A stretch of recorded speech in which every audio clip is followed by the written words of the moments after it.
society.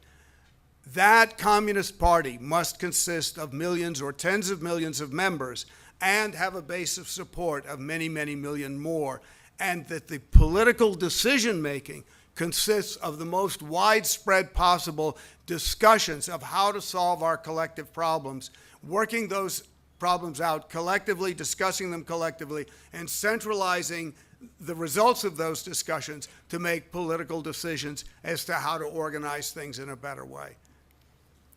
Can I say a word about mass incarceration, just, or should I? Yeah,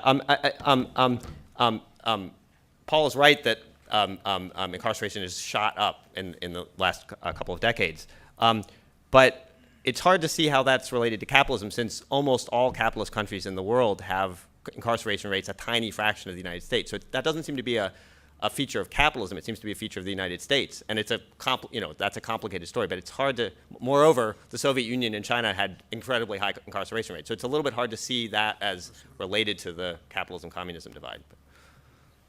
Hi, my name is Reginald Chapman. I'm a student over at Chicago State University, visiting with Dr. Brower.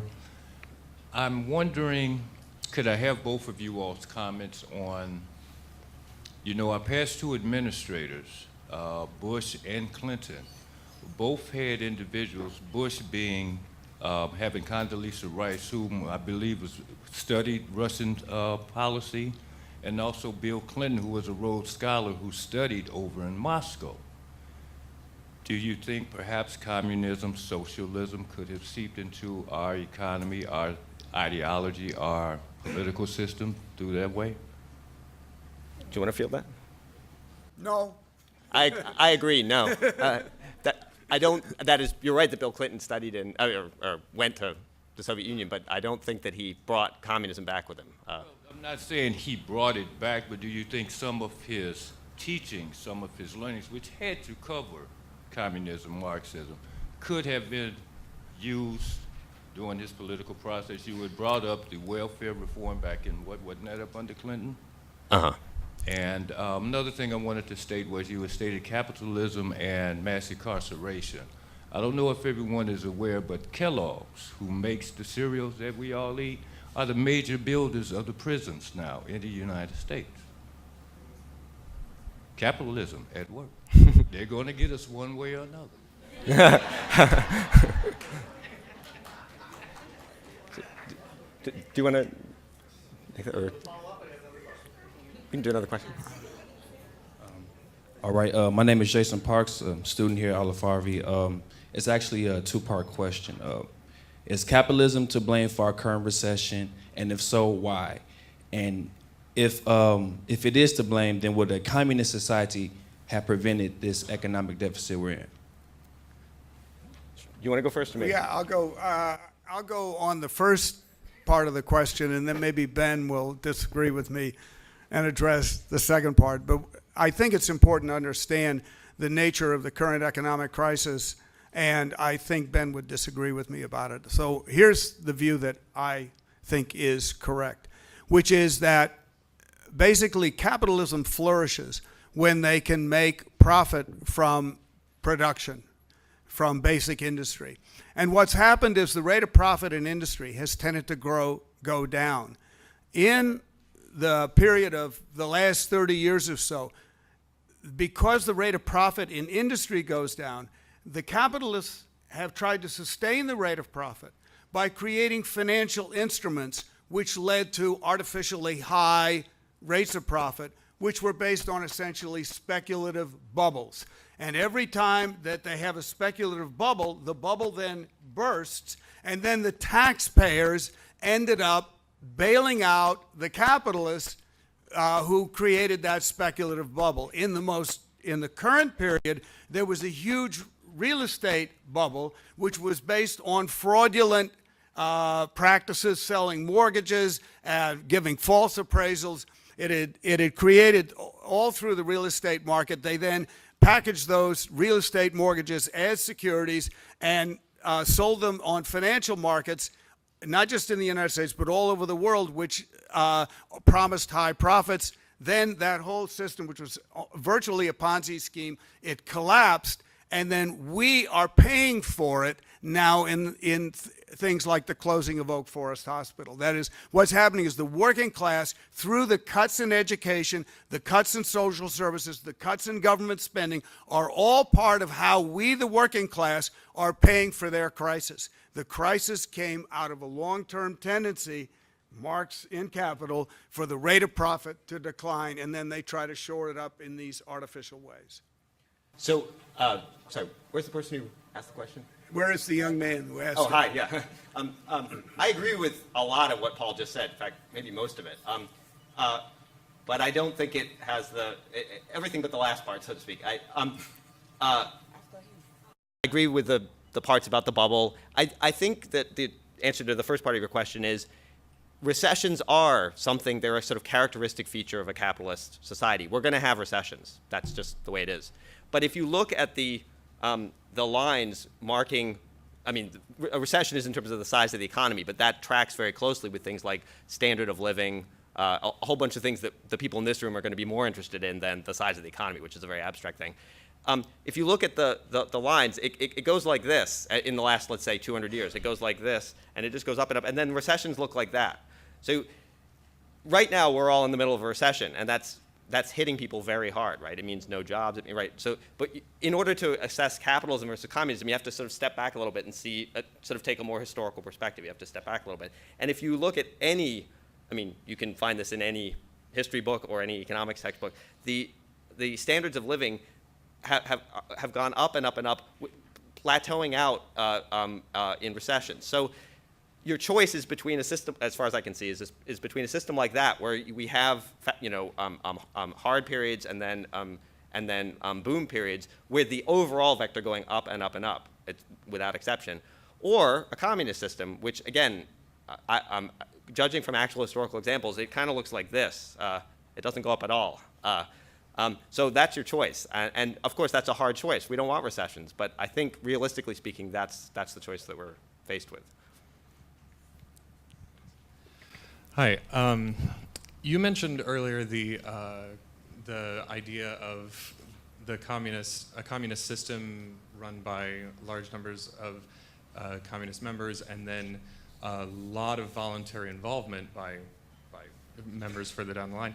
And you mentioned earlier that you said communism is a society run by the working classes for the working classes. And that sounded very much to me like the idea of a government of the people, by the people, for the people. But then we see with some regularity that a lot of people, they don't know who their congressman is, they have no idea. There's a lot of sort of complacent, there's a lot of laziness. And isn't that evidence that there's never a point at which you can guarantee all participate equally unless you enforce it, but then you have state-run communism. And it turns into the USSR, it turns into China, bread lines, and then given this, isn't the closest approximation of a meritocracy the most fair, or at least the most transparent? These are really hard questions. So, what I would, to me, it's a question of the potential for something that we could recognize as a kind of democracy. I think that, frankly, that there is within the Soviet experience a lot of very positive things that you can see, which meant that particularly in the earlier days of the Soviet Union, there was very widespread discussion and conversation about how society should be run, that literally millions of workers were engaged in that conversation. Our goal as a party is to build on the most positive experiences out of the history of communism, and then try to correct what we feel were the profound errors that communists before us made. I think if you look at elections under capitalism, practices, selling the mortgages, obvious point to make giving is false the extent to appraisals which elections are It dominated had created by big money, all through the real which we estate all market. They recognize. then But I think there's packaged something those worse, real which I estate think mortgages as securities a lot of us also and recognize. sold them There's some on sense financial in which markets. these elections are not just in the degrading United to States, us. but all over the world. Rather than which, appealing to our intellect, they promised appeal high to the very profits. worst in Then us. that whole system, which The was ways in which virtually a Ponzi politicians scheme, it frame collapsed, the issues and and frame then the voice, we are the- paying frame the for choices. it Do now not ask us in to think things as like the closing intelligent of Oak beings. Forest Hospital. They, That in a is, sense, what's get in happening the is way the of working class, intelligent thought. through the cuts in And I think, education, the when we're cuts in thinking about social a political services, the system cuts and in political government spending, decision-making, are all I would part of just how encourage we, you, the we working might class, talk about are this paying more for in their an crisis. informal context. The crisis To actually came out look of the at long-term elections in the tendency United States, marks in which are capital often the for most, rate of profit the to worst decline, and then in they terms try of to having shore it any up with serious these artificial political numbers. discussion about any serious issue. It is impossible to do that in a capitalist election, certainly as they're run in the United States. Whether it's possible in any capitalist election, that's probably a bigger question. So I don't know if that addresses what you raised. No, probably not very well. Do you want to come back to that? I mean, do you want to come back? I mean, I know that we don't usually do that, but I'm not sure I addressed it very well. Well, I guess I apologize to the next person who was going to speak. I guess my overarching question would be, what in your proposed system does the system do with those who simply will not do for themselves, or for that matter for others? Because Right. at least in a society that has at its basis, or sort of as its fundamental principles, a freedom to prosper, Right. there's also the absolute freedom to do nothing and be useless. And you're welcome to it. Go right ahead. But then, the question becomes, Right. when does the system step in and start to do things? And how does that Start to do things. Start to do things, or enforce. You see, that's basically. Yeah. Okay. That I can answer, and very quickly, because I wanted to be fair to the next person. My view, and Ben knows this, I think, from reading my book, my view is nothing. That is, since there's no money and nobody is paid for working, work is the highest human good, in my view. What about people that don't view it as a good? They eat the same as everybody else. They have housing the same as everybody else. They're simply deprived of the most important good, which is to do something useful and constructive with your life under conditions of dignity.